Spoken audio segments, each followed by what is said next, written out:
हमारी संस्कृति, हमारे संस्कार सदा रहे हमारे साथ। भारत के महान ग्रंथों और काव्यों का संपूर्ण संकलन। सब्सक्राइब करें तिलक। प्रार्थना की खुशबू, साइकिल प्योर अगरबत्ती।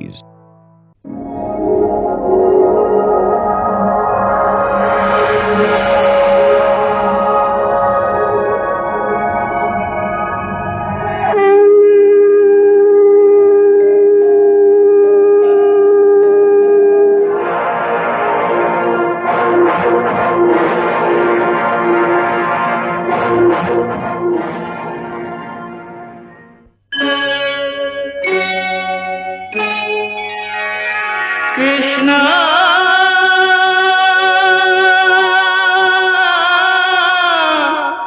कृष्णा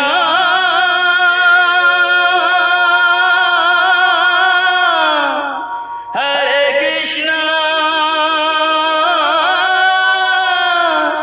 हरे हरे।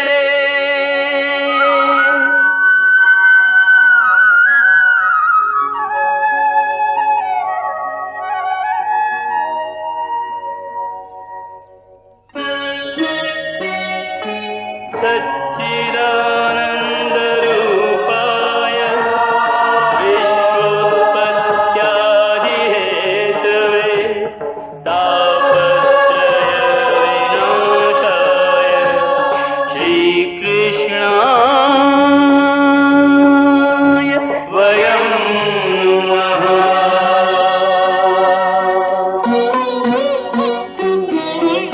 श्रीकृष्ण गोविंद हरे मुरारे, हे नाथ नारायण वासुदेव। हरे कृष्ण राधे कृष्ण कृष्ण हरे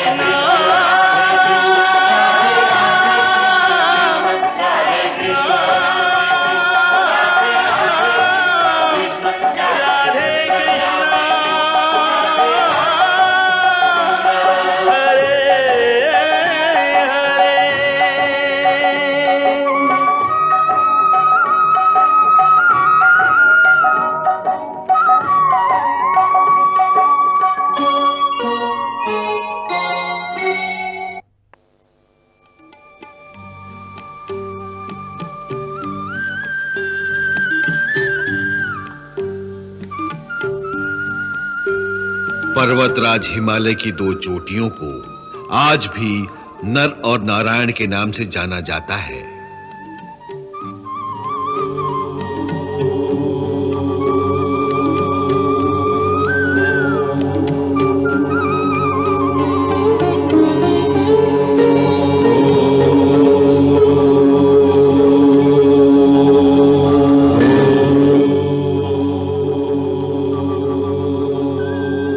श्रीमद् भागवत महापुराण के दूसरे स्कंध के 7वें अध्याय में लिखा है कि यहीं पर बहुत समय पहले सतयुग में महात्मा नर और नारायण ने बद्रिकावन के समीप गंधमादन पर्वत पर कई हजार वर्ष की तपस्या की थी। ये दिव्य स्थान बद्रीनाथ धाम के निकट ही है और अब इसका नाम नर और नारायण पर्वत हो गया है।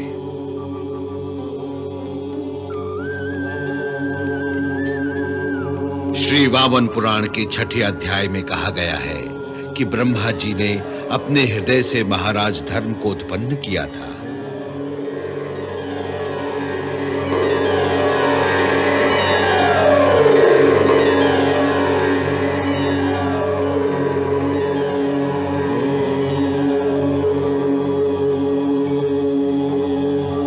और नर नारायण उन्हीं महाराज धर्म के ही पुत्र थे। श्रीमद् देवी भागवत के 4थे स्कंद में भी नर नारायण की तपस्या का वर्णन किया गया है। उनकी 1000 साल की कठोर तपस्या से उनके भीतर अनेकों गोचर और अगोचर शक्तियों का विकास होने लगा।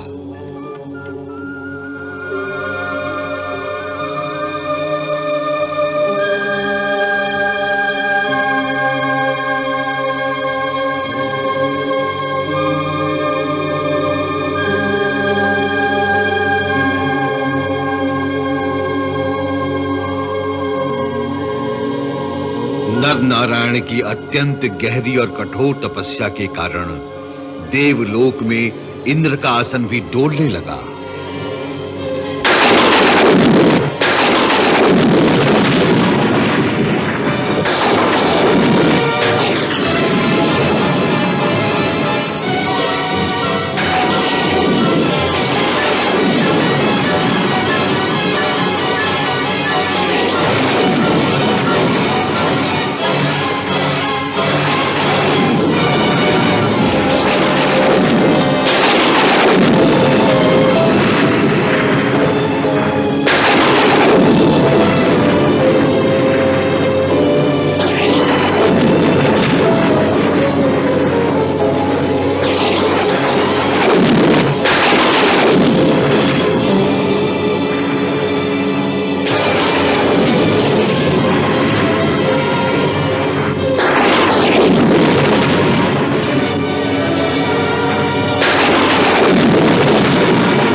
अपनी अज्ञानता के कारण इंद्र ने समझा कि नर नारायण स्वर्ग का सिंहासन पाने के लिए ही ऐसी तपस्या कर रहे हैं।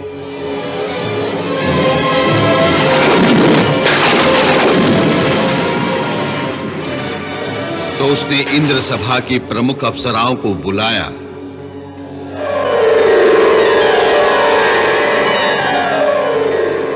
और नर नारायण की तपस्या भंग करने के लिए उन्हें गंधमादन पर्वत पर जाने के लिए आज्ञा देते हुए कहा, तुम लोग इसी समय धरती पर जाओ, अपने यौवन और सौंदर्य से उनकी कामाग्नि बढ़ाकर तपस्वियों की तपस्या भंग कर दो। जो आज्ञा देव।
आप लोग कौन हैं?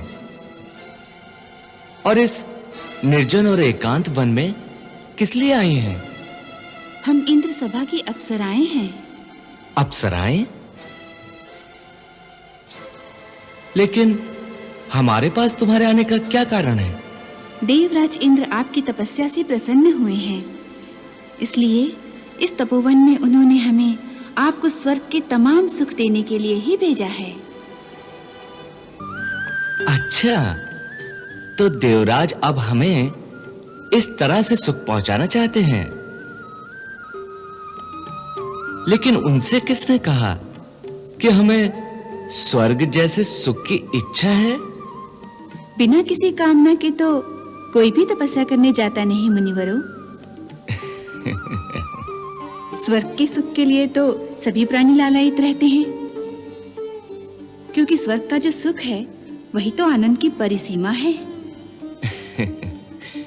हे बालिके, इंद्र से जाकर कहना कि स्वर्ग के सारे सुख नश्वर हैं। आज है तो कल नहीं रहेगा। जिस तरह से इंद्र के पद पर सदैव एक इंद्र ही नहीं बैठा रहता, उसी तरह वहां के सुख और वैभव भी क्षण भंगुर ही होते हैं। हम दोनों जिस आनंद के सहारे यहां बैठे हुए हैं, उसका पता भला इंद्र को लग भी कैसे सकता है? हे तपोधन, मेरे साथ इस समय जितनी भी अप्सराएं हैं, वे सब आपका मनोरंजन करने के लिए ही आई हैं। हमें देवराज का आदेश है कि हम सब आपको आपका मन चाहा आनंद दें। इसलिए हम सब आपकी सेवा करने के लिए तैयार हैं।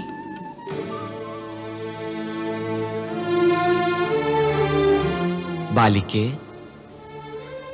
तुम अपने रूप और गुणों पर स्वयं मोहित हो रही हो। अपने नृत्य, अपने गायन और अपने रूप का अभिमान हो रहा है तुम्हें। तो लो,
हे देव, क्या आज्ञा है?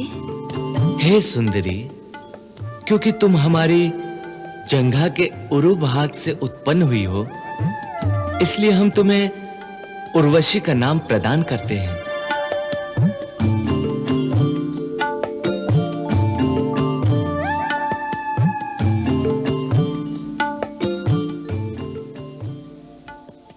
है कोई तुम में से इस उर्वशी से अधिक सुंदर? है कोई तुम में से इस उर्वशी से अधिक नृत्य में प्रवीण?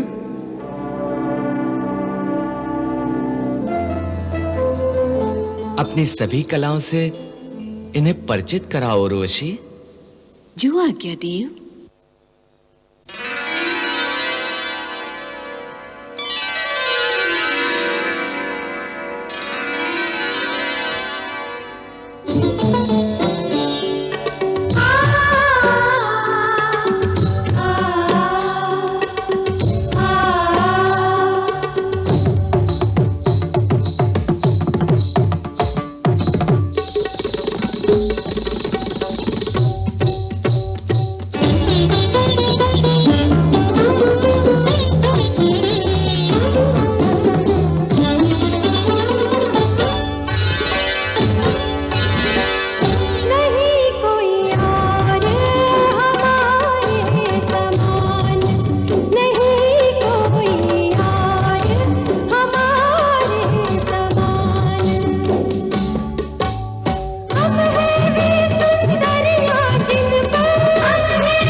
अभिमान सखी तुम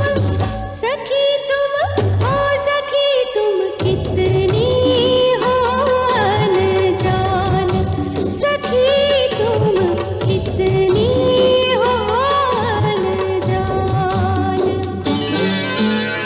रूप रंग की नहीं कोई सीमा रूप रंग की नहीं कोई सीमा फिर तो इनका मान सखी तुम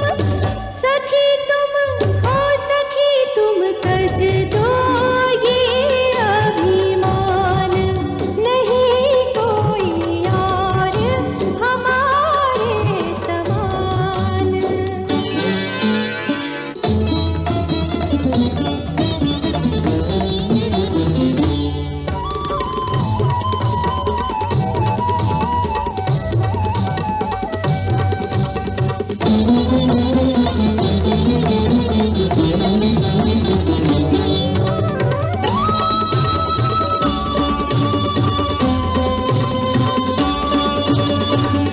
मनी धनी मनी धनी धनी सारे मग सारे ग मग धनी बसा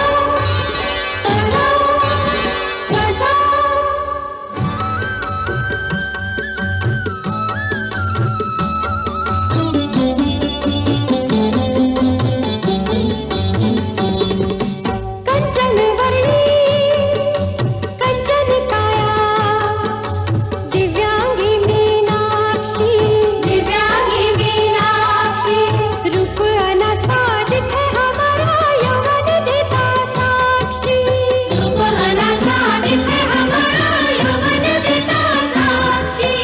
रूप वो गरिमा पाए जिसमें लज्जा की हो लाली प्रेम के पुष्प में आवश्यक है गंध समर्पण वाली काम वासना प्रेम सिद्धि में बाधक शत्रु समान सखी तुम ओ सखी तुम तज दो ये अभिमान नहीं कोई और हमारे समान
अब तुम लोग समझ गए ना कि स्वर्गलोक के सारे सुख मेरी जंघाओं के नीचे दबे हुए हैं।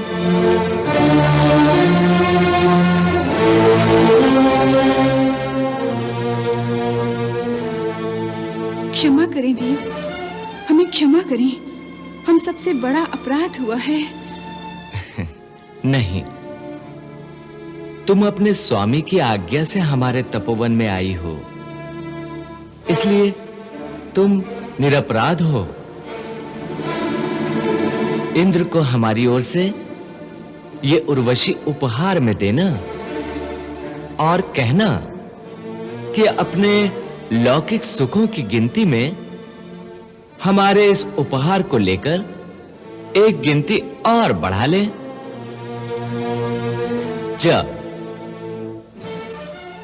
जो आज्ञा देव।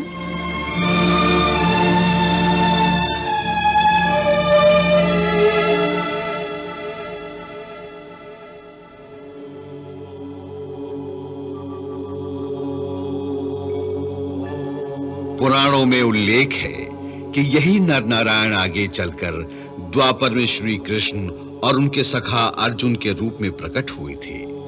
श्री कृष्ण यदुवंश में और अर्जुन पांडु के कुल में कुंती के गर्भ से पैदा हुए। इसकी पुष्टि स्वयं कृष्ण ने गीता के 4 अध्याय के 5वें श्लोक में की है। बहूनि मे व्यतीतानि जन्मानि तव च अर्जुन तान्यहं वेद सर्वाणि न त्वं वेत्थ परन्तप। हे अर्जुन, मेरे और तेरे कई जन्म इससे पहले बीत चुके हैं। मुझे उन सब का ज्ञान है, परंतु तुम्हें उनका स्मरण नहीं।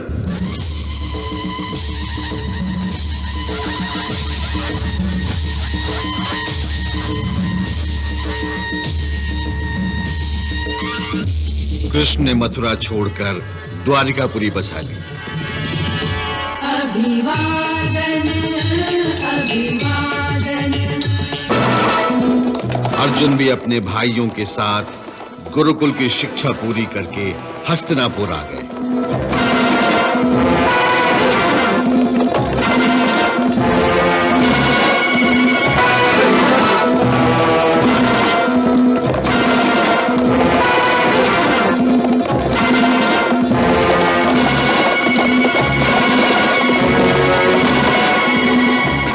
हस्तिनापुर आने के पश्चात भी अर्जुन अपनी धनुर्विद्या के अभ्यास में निरंतर खोया रहता था। कदाचित उसके मन की गहराइयों में यह आभास छिपा हुआ था कि आने वाले समय में उसे कोई महान युद्ध करना पड़ेगा।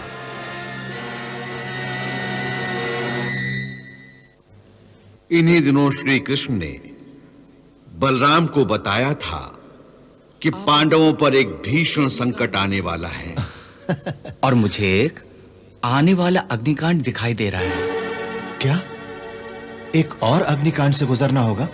हमें नहीं, फिर हमारे सखा को। अर्जुन? हाँ, अर्जुन शीघ्र ही अपने भाइयों के साथ एक भीषण अग्निकांड से गुजरने वाला है। उसी दिन की बात को सोचते हुए आज जब श्री कृष्ण चिंता कर रहे थे तो बलराम ने पूछा, क्या बात है कन्हैया? किस चिंता में हो? भैया, याद है मैंने उस दिन कहा था कि पांडवों पर विपत्ति आने वाली है? अब वो समय आ गया है। अर्थात जिस दिन धृतराष्ट्र ने भीष्म के दबाव में आकर युधिष्ठिर को युवराज घोषित करने का निर्णय किया, उसी दिन शकुनी ने उनके मुंह पर साफ साफ कह दिया था। मैं आपके चरणों की सौगंध खाकर कहता हूं कि यदि किसी भी कारणवश आपने युधिष्ठिर को हस्तिनापुर का युवराज घोषित किया तो मैं गांधार कुमार शकुनी राजनीति की वो आखिरी चाल खेल जाऊंगा। अर्थात युधिष्ठिर की मृत्यु वो चाहे कैसे भी करनी पड़े जीजाश्री, चाहे कैसे भी करनी पड़े। और अब अपने उसी वचन को पूरा करने के लिए उसने एक भीषण षड्यंत्र रचा है। और इस डर से कि पांडवों की हत्या पर प्रजा विद्रोह न करे, उसने अपनी सहायता के लिए एक गुप्तचर को जरासंध के पास भेज दिया। सम्राट, आप जानकर अति प्रसन्न होंगे। बहुत सुखद समाचार आया है सम्राट, बहुत सुखद समाचार आया है। अब क्या सुखद समाचार हो सकता है महाराज शल्य? श्री कृष्ण जीवित हैं। इस सूचना ने तो देश का राजनीतिक चित्र ही बदल दिया है। उस पर हस्तिनापुर में युधिष्ठिर के युवराज बन जाने से यह स्थिति और भी गंभीर हो गई है। ये तो चिंताजनक अवस्था है महाराज शल्य। चिंताजनक तो है, परंतु एक सुखद सूचना यह भी है कि अतिशीघ्र ही इस परिस्थिति में सुधार होने की आशा है। वो कैसे महाराज शल्य?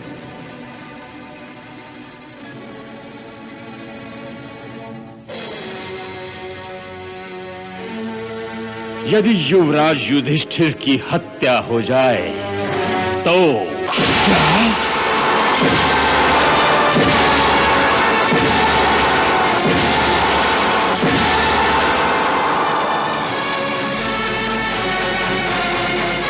ये क्या कह रहे हैं आप महाराज शल्य?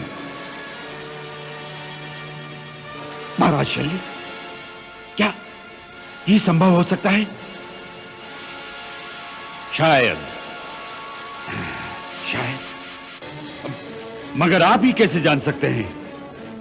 क्योंकि दुर्योधन के मामा शकुनी ने एक विशेष गुप्तचर को मेरे पास यह कहने के लिए भेजा था कि यदि उनका षड्यंत्र सफल हो गया तो हो सकता है ऐसी परिस्थिति में हस्तिनापुर की प्रजा अथवा सेना ही विद्रोह कर दे, तो उन्हें हमारी सैनिक सहायता की आवश्यकता पड़ जाएगी। और मैंने भी उन्हें आश्वासन देते हुए हम सब की ओर से यह संदेश भेज दिया है कि हम सब तुम्हारी सहायता के लिए तैयार रहेंगे। हम तैयार रहेंगे। अति उत्तम महाराज शल्य, अति उत्तम, अति उत्तम। हम उनकी सहायता अवश्य करेंगे महाराज शल्य, अवश्य।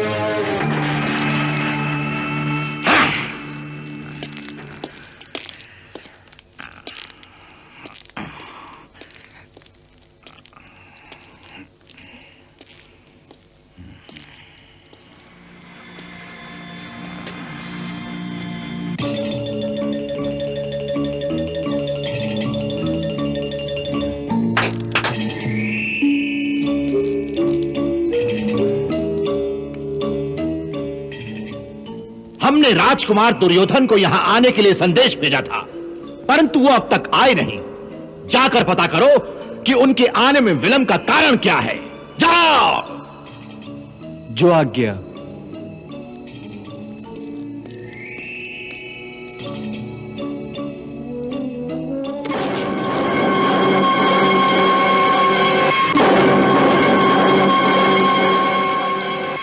क्षमा करें प्रभु। क्या है? राजकुमार दुर्योधन तो इधर ही पधार रहे हैं।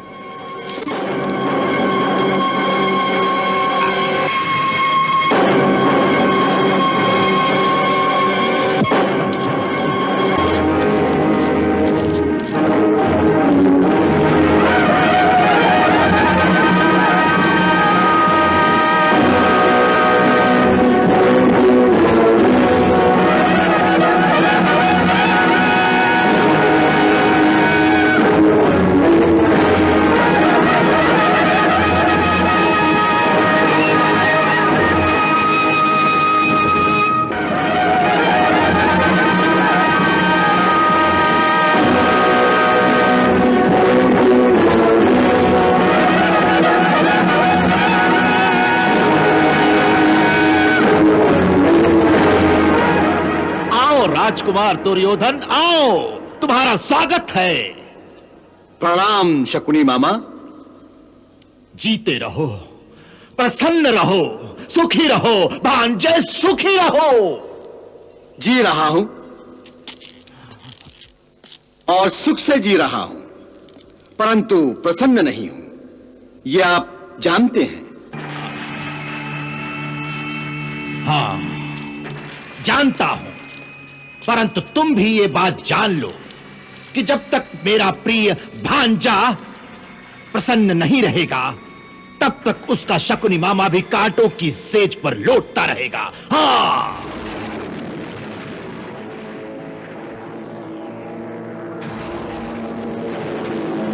हाँ।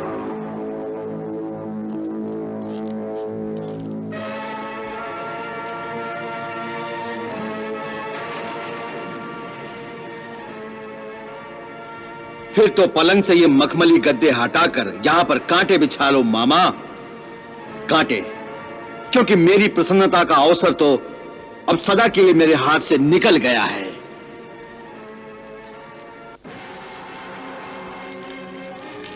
आप सदा ही मुझे एक वचन देते रहे कि कुछ भी हो जाए अंततः मुझे ही हस्तिनापुर का युवराज बनाया जाएगा।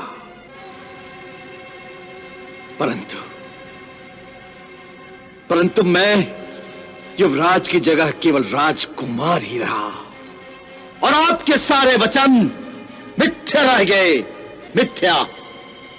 शकुनी मामा के वचन कभी मिथ्या नहीं हो सकते भांजे, कभी मिथ्या नहीं हो सकते। केवल उनके पूरा होने में विलंब हो सकता है गांधारी पुत्र, विलंब। हर बड़े काम के लिए धैर्य की आवश्यकता होती है, धैर्य की। मैंने कहा था कि अंततः तुम ही हस्तिनापुर के युवराज बनोगे, और अब भी कहता हूं, और आज ये भी कहता हूं कि अब वो समय बहुत समीप आ गया है, बहुत समीप। हाँ मामा जी, झूठी तसल्लियां मत दो, मत दो झूठी तसल्लियां। जो एक अवसर था वो भी आपने खो दिया। कौन सा अवसर? जब कर्ण ने कहा था विद्रोह करो, हम लड़कर अपना अधिकार लेंगे। और तुम क्या समझते हो कि तुम लड़कर अपना अधिकार ले लेते? अवश्य मामा जी, अवश्य। मैं और कर्ण मिलकर आक्रमण करते तो अर्जुन और भीम को परास्त करना कोई मुश्किल नहीं था। और पितामह भीष्म को भी परास्त कर देते क्या हैं?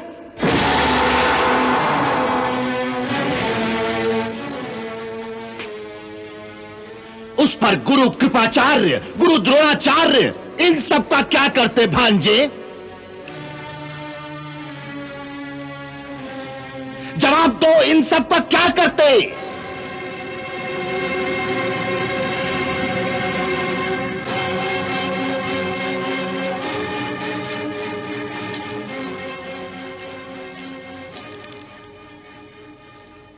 इतना याद रखो कि इन सब के होते हुए राजाज्ञा के विरुद्ध खुल्लम खुल्ला विद्रोह करके सफल होना असंभव है, असंभव।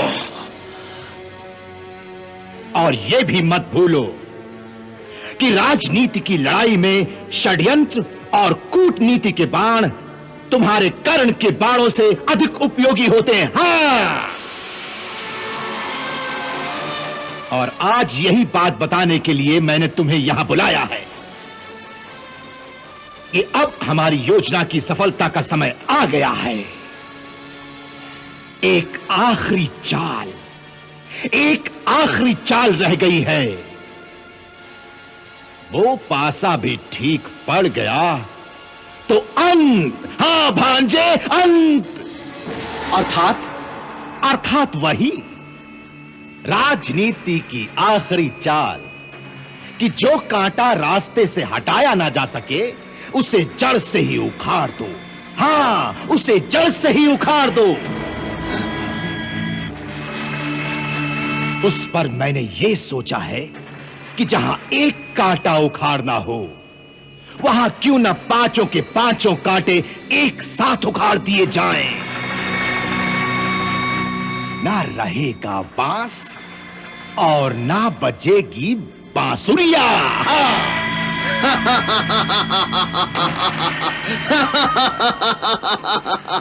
वाह वाह मामा जी, वाह। परंतु मामा जी, पांचों की मुक्ति एक साथ कैसे और कहां पर? एक बड़े तीर्थ स्थान पर। तीर्थ स्थान? हां, एक महान तीर्थ स्थान।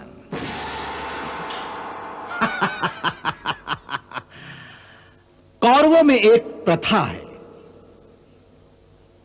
कि वारणावत तीर्थ स्थान की वार्षिक शिव पूजा में या तो महाराज को या फिर युवराज को पूजा के लिए जाना पड़ता है। और इस बार महाराज ने युवराज युधिष्ठिर को भेजना मान लिया है। इस अवसर पर मेरी योजना काम कर गई। मैंने वहां के पुराने राजमहल की दीवारें मरम्मत के बहाने तोड़कर फिर से नई बना दी है। हाँ, परंतु भांजे, वे दीवारें ईंट पत्थर की नहीं, फिर भवन की सारी दीवारों में मैंने लाख भरवा दी है। लाख लाख? हाँ, लाख। और ऊपर से उन्हें ऐसे सुंदर रंगों से पोत दिया है कि कोई कभी भी यह शक भी नहीं कर सकता कि इन दीवारों में लाख भरी हुई है। ऐसे लाख से बने लाक्षागृह को केवल एक चिंगारी दिखा दो, केवल एक चिंगारी, तो पूरे भवन में एक साथ आग की ज्वालाएं भड़क उठेंगी और सारा भवन जलकर भस्म होने में केवल कुछ क्षण लगेंगे, केवल कुछ क्षण।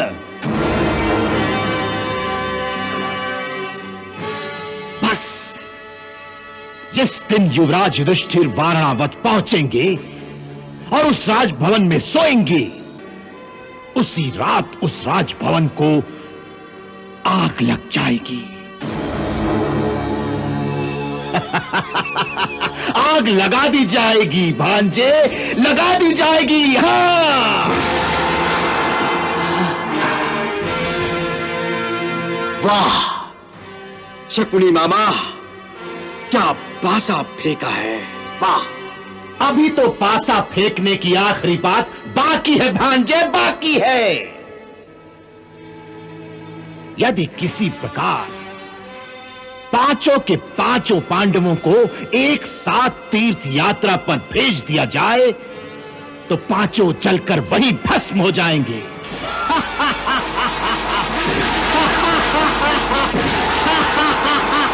पांचों के पांचों जलकर वहीं भस्म हो जाएंगे भांजे। पांचों के पांचों वहीं भस्म हो जाएंगे।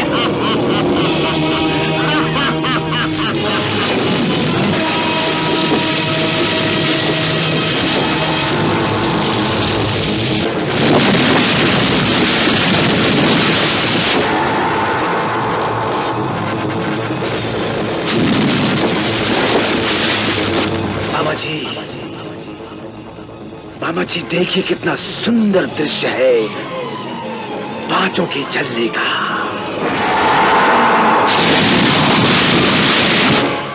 देखिए देखिए कितना सुंदर दृश्य है पांचों के जलने का। मामा जी देखिए।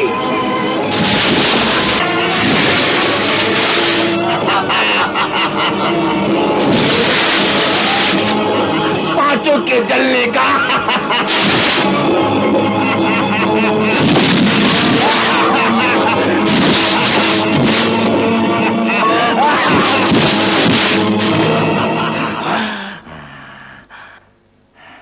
इस सुंदर दृश्य के लिए मैंने एक चाल चली तो है, देखते हैं क्या कहता है तुम्हारा भाग्य। क्या चाल चली है आपने? मैंने अपने कुछ आदमियों को वारणावत तीर्थ का पुरोहित बनाकर महाराज के पास एक प्रार्थना करने भेजा है। एक प्रार्थना भांजे, प्रार्थना। आपकी प्रार्थना क्या है?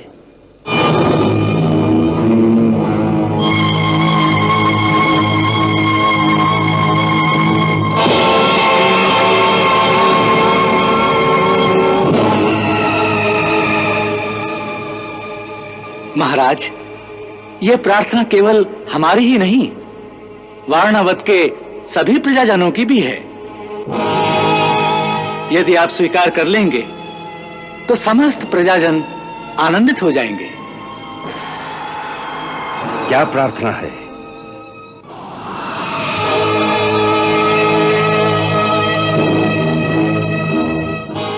महाराज, जब से लोगों ने सुना है कि इस वर्ष युवराज युधिष्ठिर शिव महोत्सव के लिए आ रहे हैं, तब से सबकी एक ही इच्छा है कि यदि उनके चारों भाई भी उनके साथ वहां पधारने का कष्ट करें तो प्रजा को बहुत हर्ष होगा।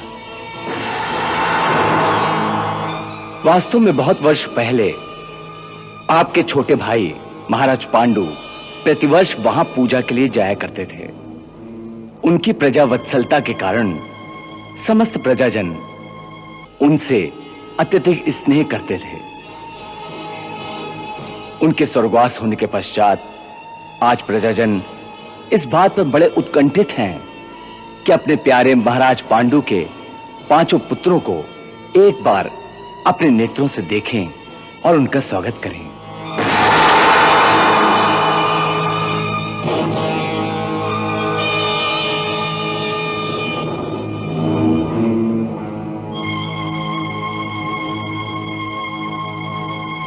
इसका अर्थ है महाराज पांडु की मृत्यु के पश्चात इतने वर्षों से हम जो वारणावत जाते रहे तो हमसे किसी को इतना स्नेह नहीं हुआ। किसी ने हमारे पुत्रों को देखने की याचना नहीं की।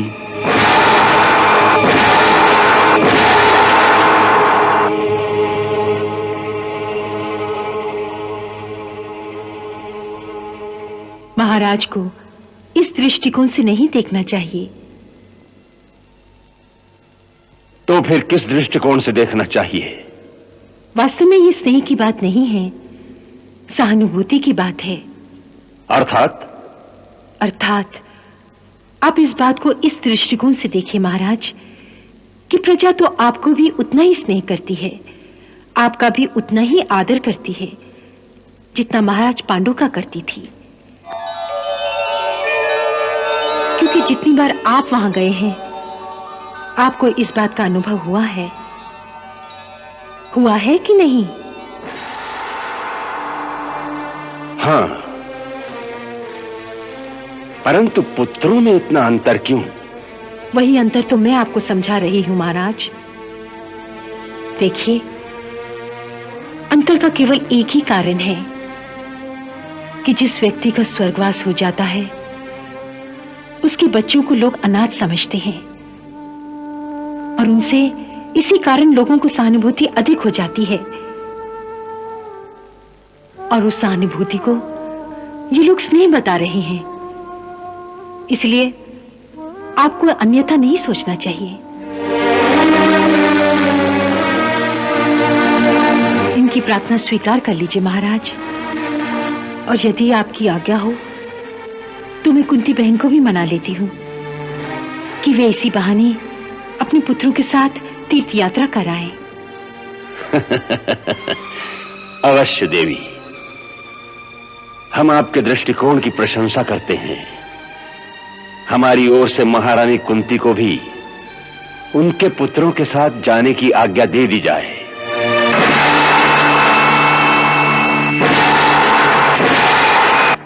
बधाई हो भांजे, बधाई हो, बधाई हो।